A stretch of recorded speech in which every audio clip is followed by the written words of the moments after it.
ये bird kingdom का राजा है, ईगल।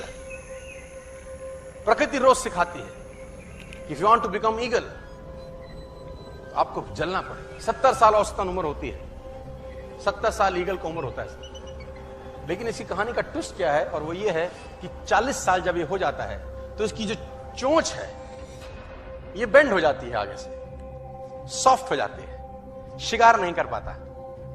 व्हेन ही रीच 40 इसकी चोंच बेंड हो जाती है, सॉफ्ट हो जाती है, शिकार कर करके शिकार नहीं कर पाते। इसके जो पंख हैं जिससे उड़ता है वो इतने भारी हो जाते हैं कि वो छाती से चिपक जाते हैं,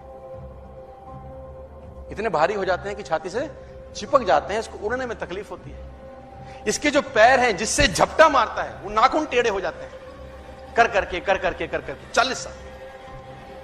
अब इसके पास चॉइस है कि 40 साल के बाद मर जाए, क्योंकि उड़ सकता नहीं है, शिकार कर नहीं सकता, पंख भारी हो गए, उड़ना दिक्कत, शिकार पकड़ नहीं सकता क्योंकि पैर के नाखून खराब हो गए, और पकड़ भी ले तो चोंच से उसको मार नहीं सकता।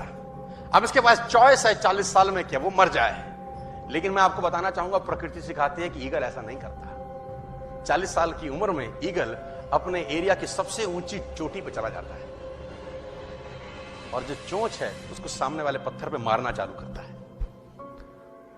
जब चोंच पत्थर पे मारी जाती है तो पीड़ा होती होगी और वो पीड़ा सहता है, मार मार के पत्थर पे मार के खून निकलता है, लहूलुहान हो जाता है, दर्द से मर रहा होता है, लेकिन मारता रहता है और चोंच को तोड़ देता है।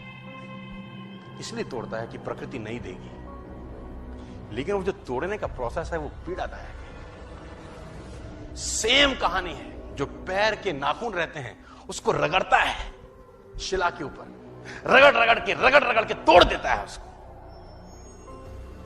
कितना पेनफुल रहता होगा यार। लेकिन हर ईगल की जिंदगी में ऐसा दिन आता है 40 साल। जैसे ही चोंच निकलती है कहानी यहां खत्म नहीं होती, नई चोंच आती है, फिर वो उस चोंच से अपने परों को तोड़ता है, अपने जिस्म से अपने ही पर उखाड़ता है, क्योंकि वो पर उसके उड़ने के लायक नहीं रहे। भयंकर पीड़ा होती होगी, भयंकर। लेकिन इस प्रोसेस से हर ईगल गुजरता है अपनी जिंदगी में, और 40 साल के इस प्रोसेस में 6 महीने के बाद वो एक नया ईगल होके 30 साल और जीता है, 30 साल और जीता है सर। तो आहुति तो देनी पड़ेगी। आज कल परसों चॉइस आपकी है। मैं फिर कहता हूं, आज कंफर्टेबल हो जाएंगे तो जिंदगी अनकंफर्टेबल होगी, आज अनकंफर्टेबल हो जाएंगे तो जिंदगी